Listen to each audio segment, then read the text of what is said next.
Welcome back to HTH Sports. It has been a while from YouTube, so if you've been subscribing to our YouTube for shorts, thank you for subscribing, but it's been a while since long form, Eric. And no trivia today. We have taken a break from trivia. We have seen that, but we're getting back into what we started with HTH, and we're here for the NFC West preview.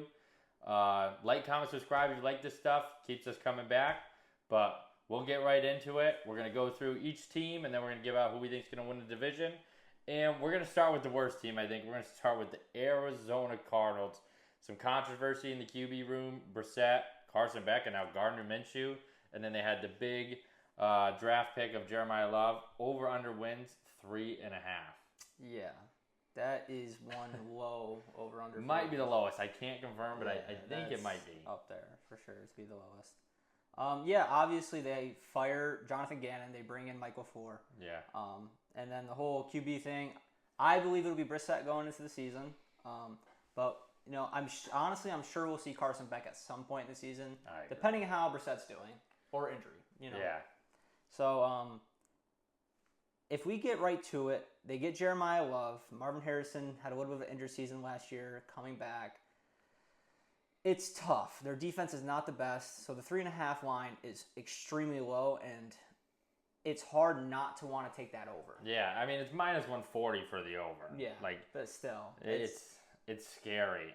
3.5 wins. You're just trying to see how this team can get it in a very, very hard division. Yeah, I think that has a lot to do with it. Yeah. You got to play the Seahawks, Niners, and Rams twice. It's not... Yeah. I mean, basically, you're thinking you got like 6 losses right there. Yeah. Like, even if you can squeak out one, that's 5 losses. And I should have pulled up their schedule for this. Like, what other divisions they're playing. I mean, but no game what they would be favored in. Like, I see they got the Chargers early. And, yeah, they got Chargers week 1. Their easiest game in the first 5 games is the Giants.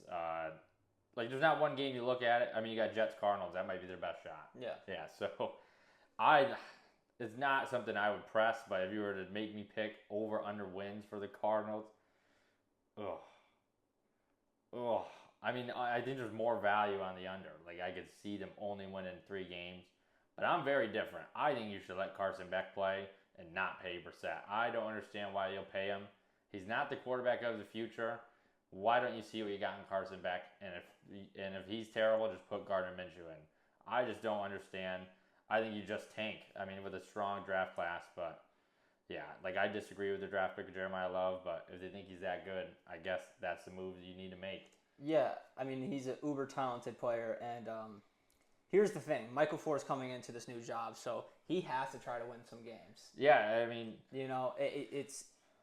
yes, he would have the grace period if he did win 3 games. Yeah. It would keep him for next year, but I understand the business point of the NFL where winning games is important. So that's why I think Brissett will be the starter because I think he puts you in a better position to do that. If I had to pick, I understand the value is better with the under, but 3.5 wins in the NFL today is too low. It's just too low. There's so many games. I think they could sneaky win some games they shouldn't. Obviously. Yeah, I mean, that could always happen. Yeah. That's football. So I think I'm going to lean the over under wins. Yeah. Solely because it's so low. Honestly, their offense is not going to be boring to watch. No. I don't think. No matter who. Not because I think they'll be crazy good. Not like that. But there's interest there. Everybody thinks Marvin Harrison Jr. was supposed to be good. Mm-hmm. Michael Wilson was awesome last year. Top 10 in fantasy finish or something like that, which was crazy. Trey McBride, didn't even write him down. Mm-hmm. And then you got Jeremiah Love, and you got Tyler Algier. I mean, Tyler Algier came here thinking he was going to be a lead back. Yeah, and now he's just sent to the background again. But I just worry about that defense. I don't know if they weak. I don't know if they really made any moves. Nothing that was significant for me to really remember or notice. So not much, no. So I feel like they're going to be struggling a lot to stop teams on defense. I think offenses are going to run rampant. I think in fantasy football, you see your player playing the Cardinals, you're excited. Yeah. You're going to be excited. But, yeah, anything else you'd like to add for the Arizona Cardinals this year? No, there's not much to really add. I think we have a feeling of what we're going to get from them. They play an extremely tough division. If they were in another division, this over-under win would be way higher. Yeah, easy. So, I think we know what we're going to get. It's going to be a very poor performing team that could be sneaky. I think 3.5 is too low. Yeah. But, yeah. They do got the Raiders and the Jets, so like those are games they could easily win. Right, and but, so. But we'll move on to, we'll get right in. Some 3 teams that both have probably Super Bowl aspirations. Each team probably can convince themselves they can win the Super Bowl. But we'll start with the 49ers, who have an over-under wins of 9.5, the second lowest in this division. The 49ers were very injured last year. They lost Nick Bosa. They lost Fred Warner. Brock Purdy was hurt. Brandon Ayuk didn't play the entire season, doing whatever he's doing. Debo left. So, and they still managed to go 13-6. They still, with all of that, Mac Jones starting like 8 or 9 games. So that kind of shows me that Kyle Shanahan is that much of an impact. Because that's what it comes down to, is coaching with all of those injuries. And now they have people coming back. They signed Dre Greenlaw again. You have Nick Bosa back. You have Fred Warner back.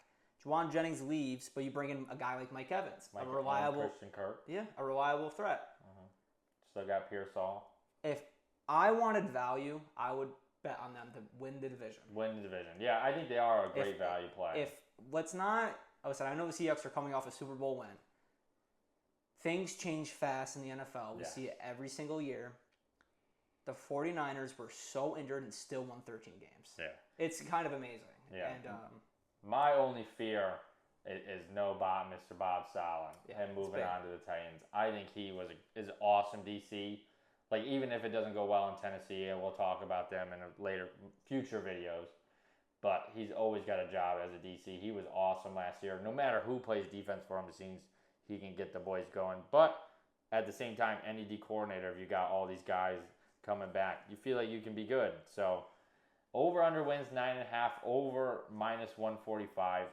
I do think you got to lean the over here with the experience of the 49ers. Shanahan, Purdy was banged up last year. Hopefully he can be fully healthy this year. And even you feel pretty good with Mac Jones. I mean, worst comes to worst. Worst comes to worst. And, you got McCaffrey. I mean, you got weapons everywhere. Kittle's going to be there. He's always battling injuries, I feel like. But the defense can stay healthy this year, because I don't think they can lose as many people without Mr. Saleh running the defense.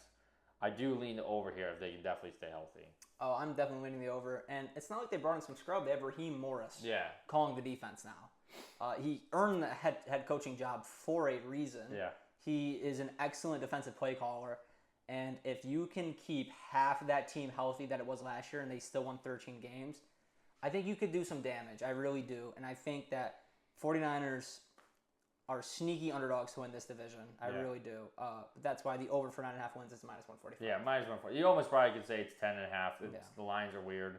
But, yeah. Are you excited about Mike Evans being on the 49ers? Is he the number one option? I feel like he probably is. The number one option, unless Ricky Pearsall has an insane breakout. For his third year. But, I mean, his first year he was obviously shot. Then last year he was battling injury. Yeah.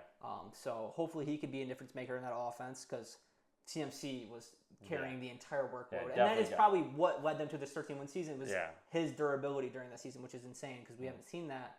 We see that occasionally from CMC, but not typically. It almost feels like this is a year he doesn't play all the games. It seems like it's every other. I hope he does. I love watching him play. I'm not rooting for him to get hurt, but it seems like every other year is what he'll do. But we both like the Niners this year, especially if they can stay healthy. But it is a tough division. So very tough all these teams that we're about to talk about, I think they all are easily playoff contenders. I mean, they have legit 3 Super Bowl contenders in this division. Legit. All have high hopes. Both taking the over for the Niners. But we will move on, and we are going to go right to the Super Bowl champs, as their over-under wins 10.5 for the Seattle Seahawks. A lot of returning pieces. Lost, the Super Bowl MVP and Kenneth Walker. How are you feeling about the Seattle Seahawks this year? I still feel good about the Seahawks. Don't get me wrong, but I think losing Clint Kubiak is more detrimental than some people might think. I agree.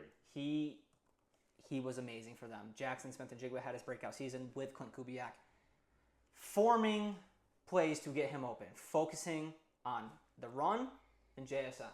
That was kind of the ideology last year, making Sam Darnold's job easy.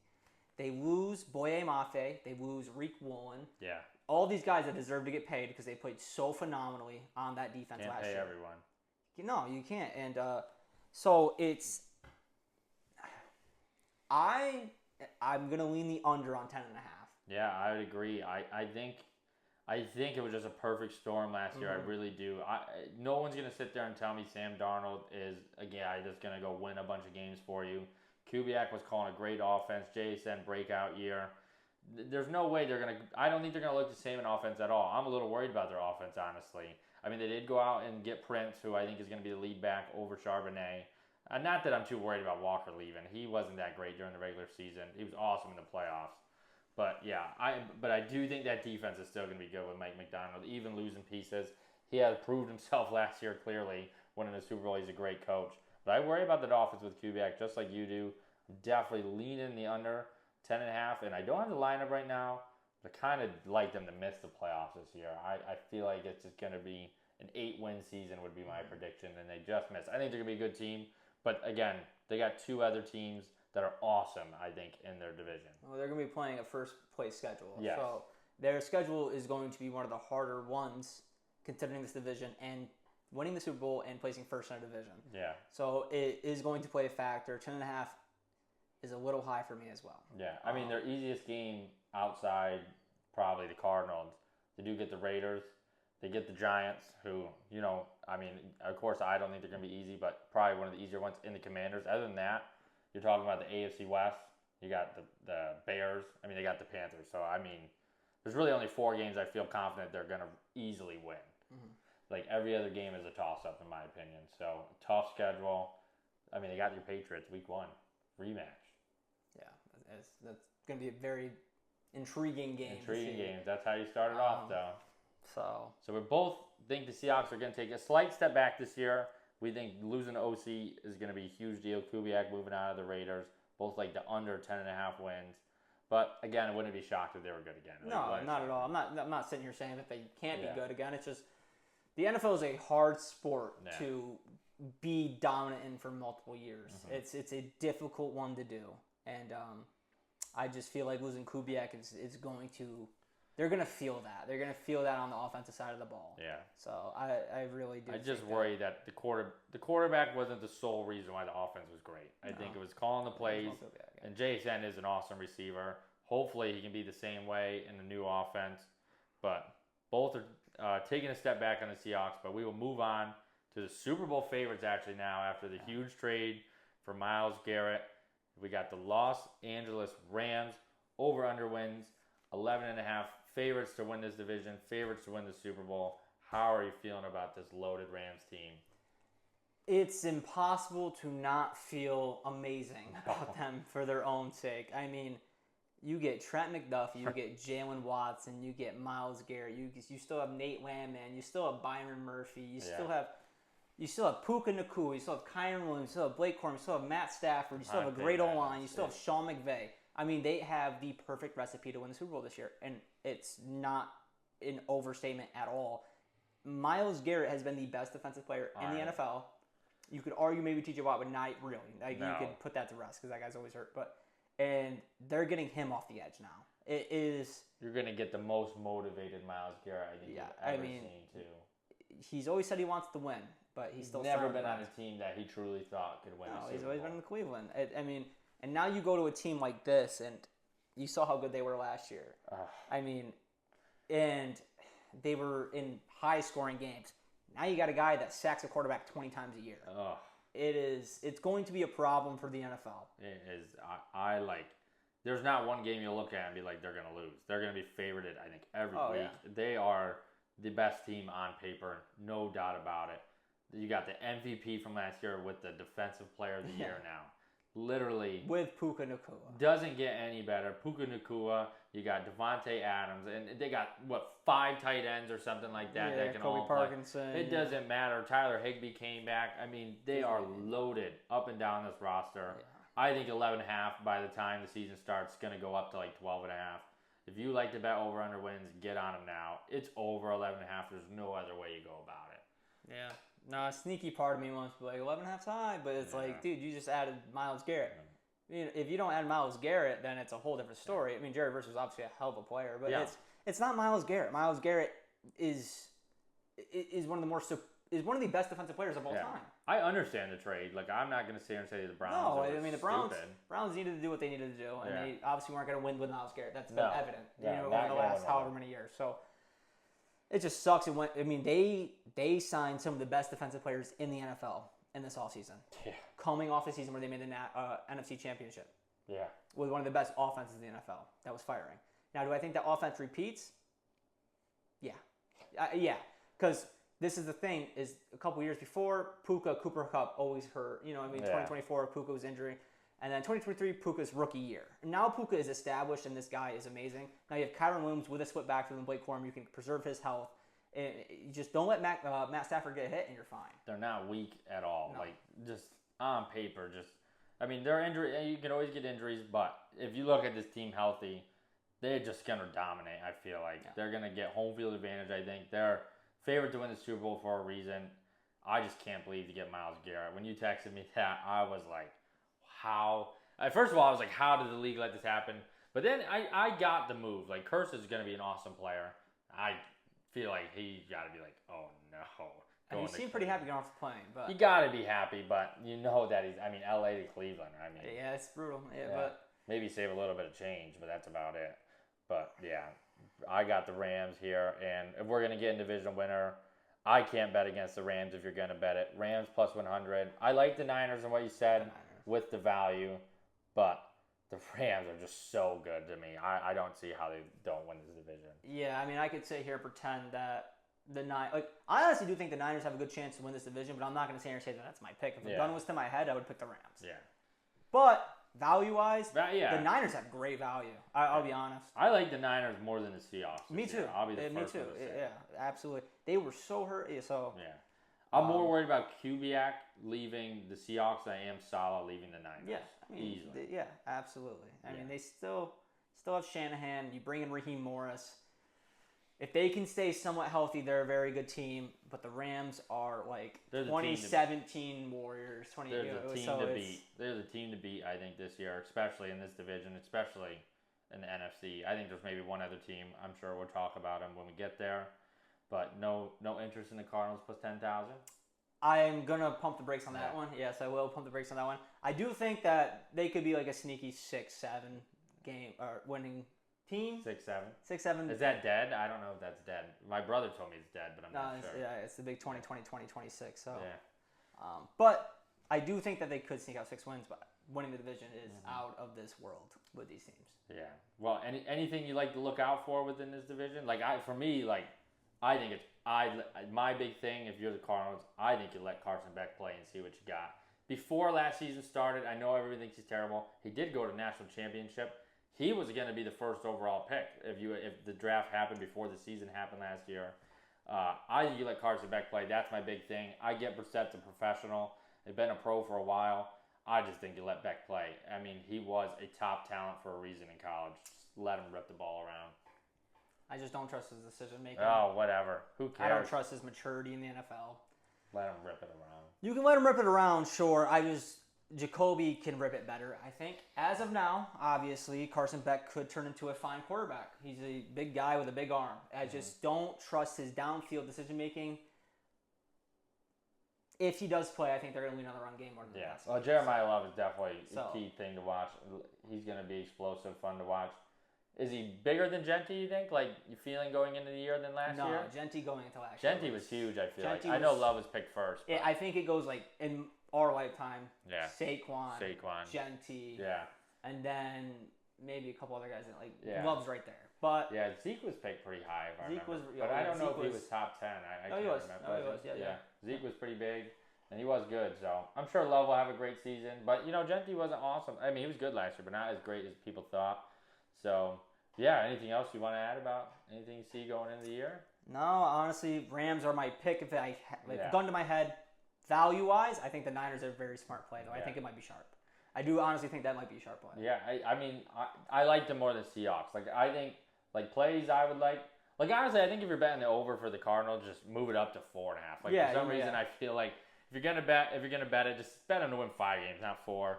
And I do think the Niners to win the division is the best value, and I like the Seahawks to not make the playoffs. It's gonna going to be hard. I mean, you're playing these teams. That's 4 games that are going to be grinded out. But, maybe Sam Darnold will keep proving people wrong. I feel like we're not the only ones that sit here and be like, yeah, you won a Super Bowl, but you got to go do it again, which is messed up, but that's how the NFL is. Yeah, even coming off that 13-1 season with Minnesota. Yeah. Still having trouble believing the guy, and it's like, what else can he do? Yeah, that is true. What else can he do? But that's the world we live in, and I just feel like they're going to take a step back. And I like Sam Darnold. I do too. I have no problem with Sam Darnold. It's tough when you got the MVP in your division, getting the best. I think their defense is the best now. I don't know how it couldn't be. Yeah, absolutely. Absolutely. I mean, loaded. From the third level to the second level to the first level. Like they are best in every aspect of the game. They got 2 of the Chiefs secondary who have played, and they're experienced too, have played in big games. Like, it's not like they're getting a bunch of young guys that have never played. Like, these guys are veterans. They're certified studs. Yeah, certified studs. Just all pro talent all over the field. I feel like it's insane, and you got probably my favorite coach in Sean McVay. Oh yeah, I mean, the most innovative coach. It's unreal. That is alive today, or not alive, but yeah. But I think with that, we'll leave it there. If you've made it all the way to the end, thank you for watching our first video back. We're planning on Tuesdays and Fridays. We're about to film a fantasy video. We're going to start talking fantasy football. So check that out on Friday. This should be out Tuesday. Every Tuesday, you're going to see division preview every week until the season. And then we'll have one final preview. We'll give a Super Bowl winner in fantasy. And look out, maybe for trivia come back. We're not sure on that yet. We're missing our producer, Stick. We miss you, Stick. But we are a 2-man show now. If it looks a little different, blame me, all right? Blame me. But go check out our shorts. We have been posting every day on that. So if you're tuned into that, we've been growing pretty good on that. Thank you for watching that. Well, we got TikTok, Instagram, and YouTube Shorts. So if you're watching right on YouTube, HTH Sports. Anything else you want to add before the end? But excited to be back. We've been talking about it for a while between us. So we're excited to get back into this. And thank you for watching. And we'll see you next time.